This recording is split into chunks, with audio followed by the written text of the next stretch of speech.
Let's talk about a crime in this country, a NewsNation exclusive this morning, our exclusive police think tank, a chance for you to get answers to questions that you might have been thinking about because of the latest on mass shootings almost daily in our country, it seems, as they're reporting on another violent act in America.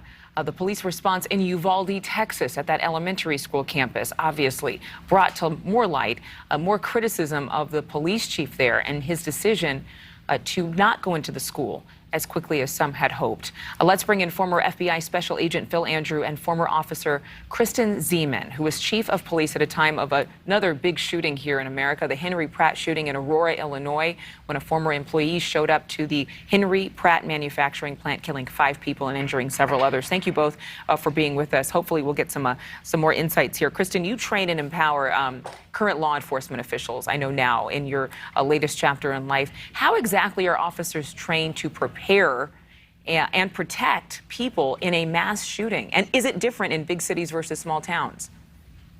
Well, the training has evolved over the years. One of the first incidents we looked at was Columbine, and we recognized what an epic failure that was. It was typically that officers would respond, take a perimeter, and then call for the SWAT team. And as we know in Columbine and subsequent shootings, is that you have perhaps casualties inside that maybe would have survived had there been a triage and had there been a more rapid response inside. So we look at every single incident, every single massacre that occurs, and we really develop training beyond that. So Columbine is where it really began, where we began to really inspect it and change our ways. And that has evolved into the active shooter training that we have now, where the response is there is no waiting for the SWAT team. If you are the first officer on the scene and there is no backup with you, you're still going in to stop or neutralize the threat in any way you can.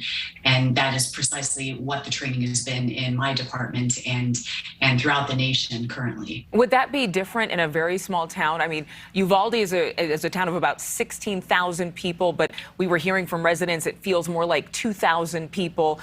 If they're outgunned by a suspect, you still believe that they should rush in at this first sign of danger?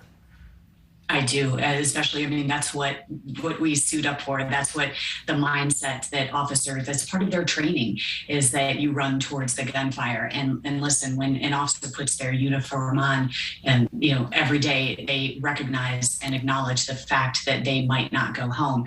But that's what makes first responders so special, is because they run towards things. Now, to answer your question about a smaller city versus a larger one, you know, I'm a mid-sized agency. I've got over 300 police officers in Aurora, Illinois. But you're constantly assessing backup, right? So for Uvalde, depending upon how close in proximity that backup is. But I can tell you, in my jurisdiction, when our mass shooting went out, we had response from all over the state, including Chicago, which is about 35, 40 miles due west. And so when there is a rapid response, I can tell you that first responders get there rapidly. And Phil, I have to bring you into this conversation. Obviously, there was a lot of discussion around who should be in charge, what should happen next when a mass shooting like this happens. But can you explain how the powers are divided between those local police departments and then state and federal agencies?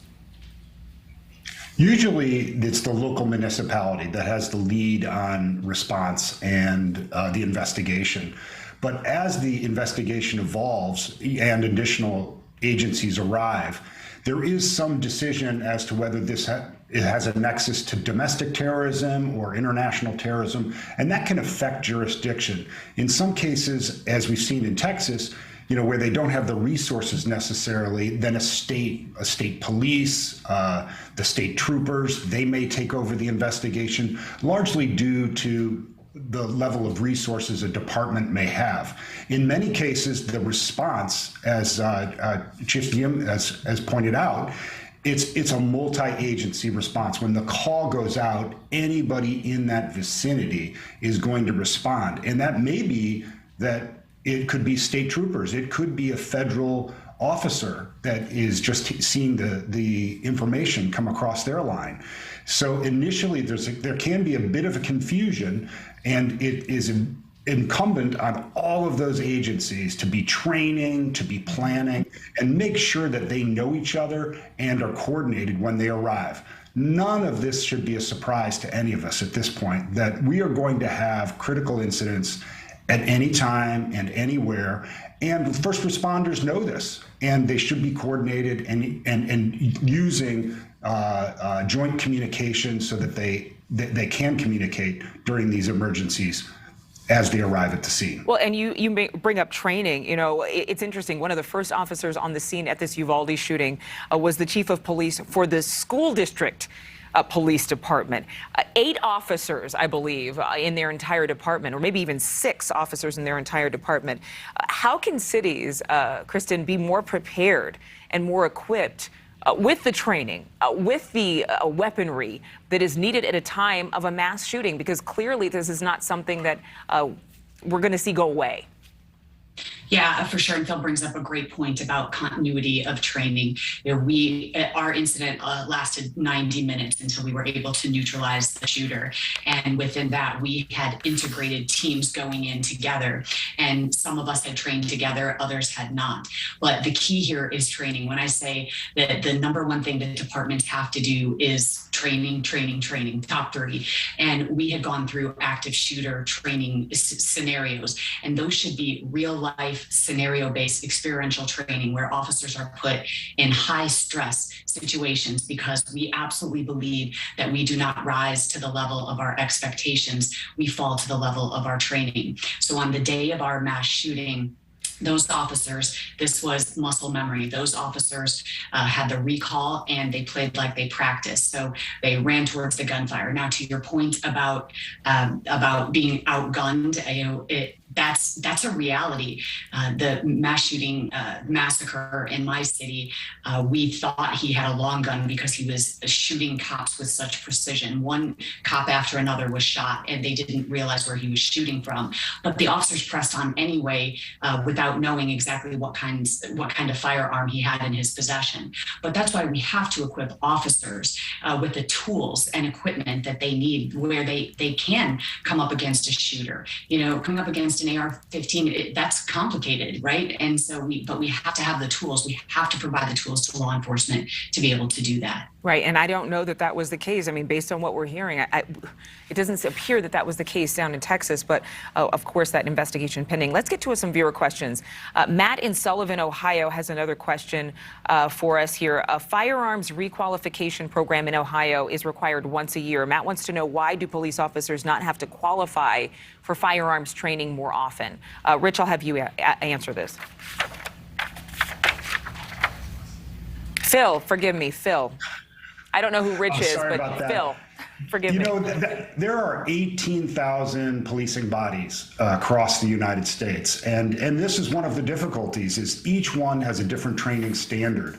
And one of the things that we need to do is coordinate to have a standard expectation around police training across the country for every one of those 18,000 bodies. And that they're answering to municipalities, their sheriffs that are elected. They each have different budgets. So some of this we need to do at a coordination of the training expectations, so that everybody has baseline active threat response and that their firearm skills are very sharp. But one of the things I would say is that what we're looking at, the police response in every one of these cases, we can do all kinds of a judgment in the aftermath. But the truth is this is always kind of worst case scenario response. Once someone that is heavily armed with an AR-15 with armor piercing bullets and in armor themselves is in a position to be causing mayhem, it doesn't matter how quickly we can get police there. There will be injuries. It's really just a question of how many injuries there will be. And police are coming as quickly as they can. Throughout the country, they're very well trained and well prepared in most cases. But we've got to do more upstream to make sure the dangerous people don't get these weapons in the first place, because that's really, right out of the bat, that putting police at a disadvantage. Right. Phil and Kristen, thank you both so much for being with us. Thank you for watching. Go to newsnationnow.com to find News Nation on your television provider. And don't forget to click the red subscribe button below to get more of News Nation's fact-driven, unbiased coverage.